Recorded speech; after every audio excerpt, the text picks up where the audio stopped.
bandiraɓe tedduɓe bandiraɓe am yoɓe mbimi wimi e wimami musidɗo mon bolumbal ne yewte en yewtere joyɓere gunam silamaka e pulloru eɗen jaare amiru petaka holonoɗo halfinna galle wonti gaño kabateɗo ne wawi wiide dogata kono wiyata foletake waɗi saha goto e kikiɗeji ndungu e nder saare kekeyi takko sani e mutal nangue bongal ne fiɓi mbuɗu ne natani waynade hendu demminare ɓumdino sooya ne addoro urgol puɗi e pindi leɗɗe silamaka e pulloru ne jooɗi ne jewta ko faati e hareji ɓe kaɓateɗi silamaka ne yano pulloru o wi so tawino ko a gorko mi woppinma e amiru san ketana en e mabɓe mi fofto pulloru wi ɗum kam so a fini woto daw haɓoyede fofto goppida min jiyano mbardanmi ɓe silamaka jali wi mbiɗo anni no mbaɗa ɓurtude a yanat toon e mabɓe aɗa wara a woppata hay rewɓe sukaɓe e nayeɓe pulloru feɗɗiti jalede wi noyi waade foof dey ɓe geggat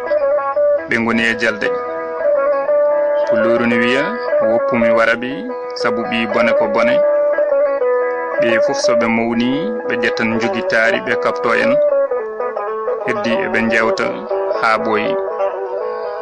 silamaka wi min so gonga woƴimi e ɗiɗo hareji tan ko baba naywi so woni gaño fooli en woto jungo mum yettade galle o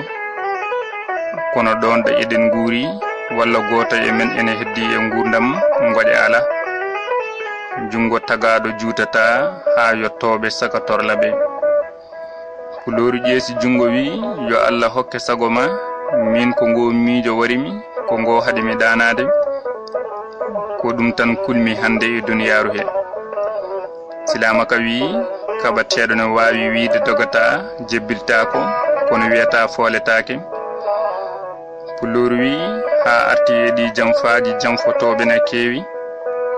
ɓuri fof mettude hen koko yimɓeɓe mbiyata ko en fuuyɓe hatanteɓe ɓe pamani wonde kaɓanteɗen ko nafoore mabɓe e rende hoolare leydi ndi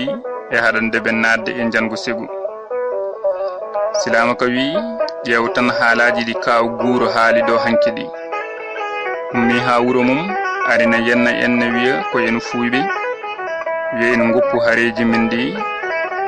kono ɓuri fof musdemi hen komi yaani e leydi he fof gorko miijotoɗo habtade anɓe masina caggal men pulloru wi min hooram mi yaani ɗo e wuro he gorko bawɗo duncande leydi ndi silamaka wi ko ɗum waɗi mbiɗe miijo halfinde galle o goto e yimɓe jogiiɓe konngol e nder masina tawana renaɓe caggal men sabu eɗen keewi anɓe nder e boowal yeru amiru e yimɓe mum e laamu segu e san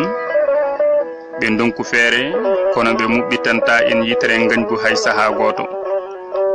pulloru wi ɗum ko miijo lobbo sanne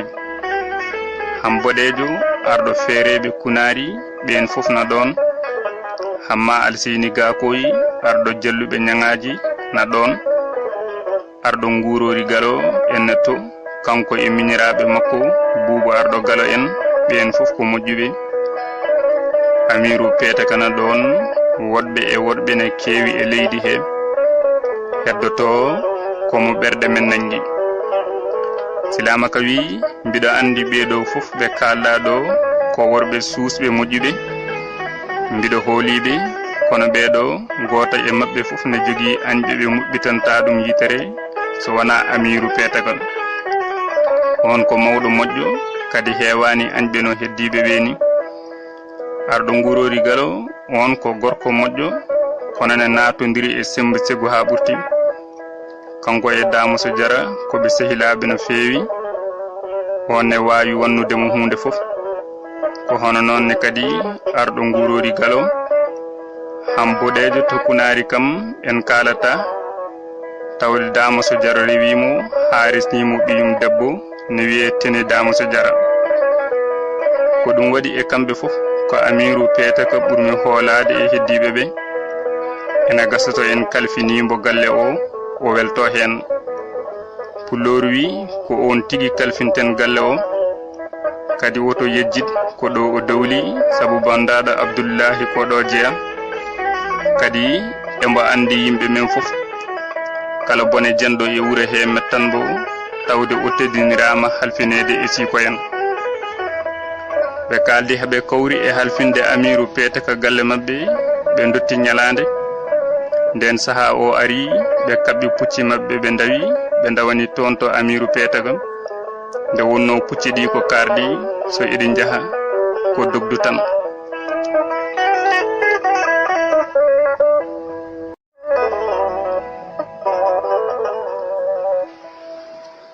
yande timowo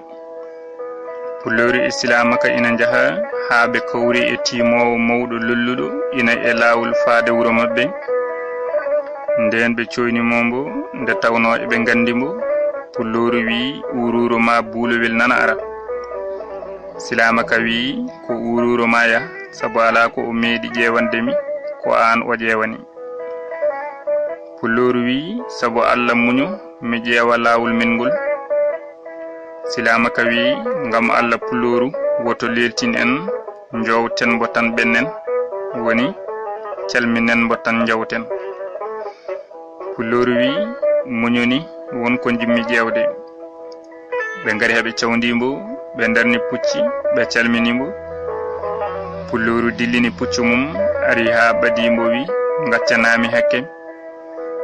an fof e heñade mbiɗa yiɗi ƴewanami lawol amin ngol buulowel wi baasi ala o jejjini kaake makko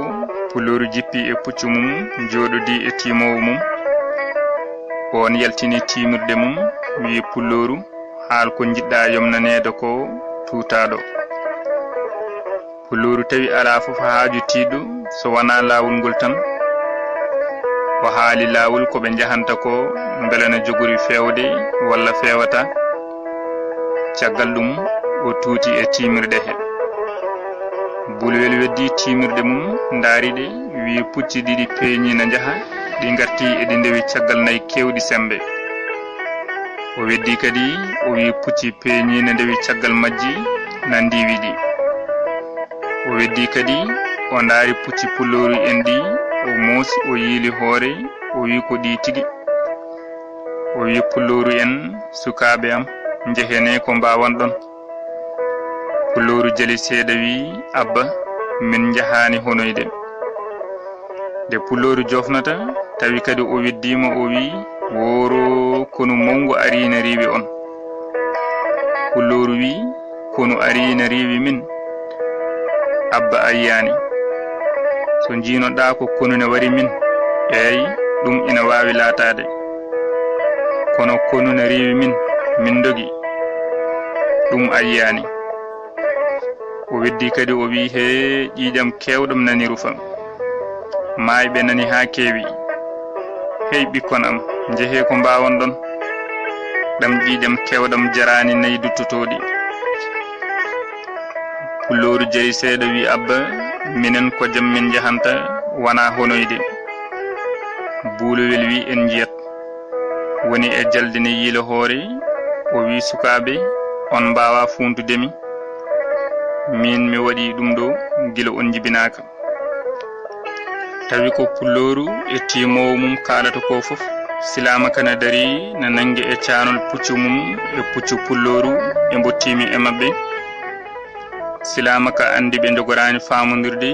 wi Abba a jarama an e tiyabu woni an e baraji Pulloru itti kalis totti timowo o sali o wi tawde mbiɗa komi yiyani mi nangata ceede ma ɓe tefimbo ha o jaaɓi ceede ɗe ɓe mbaynodiri e makko ɓe mbaɗi pucci mabɓe ɓe ɓenni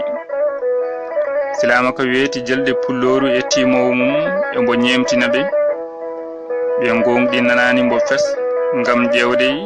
wona ɗum ɓe dawani kono tawi ko Buulowel haali ko no jogori wadde ɓe ganda tan ɗum noon bandiraɓe tedduɓe ko ɗo woni ɗo jowirɗen so jomiraɗo o newni hande ñalande arta yo Allah rokku en wurde e wurdede sellude e sellirede gonen e jam ndumoɗen hen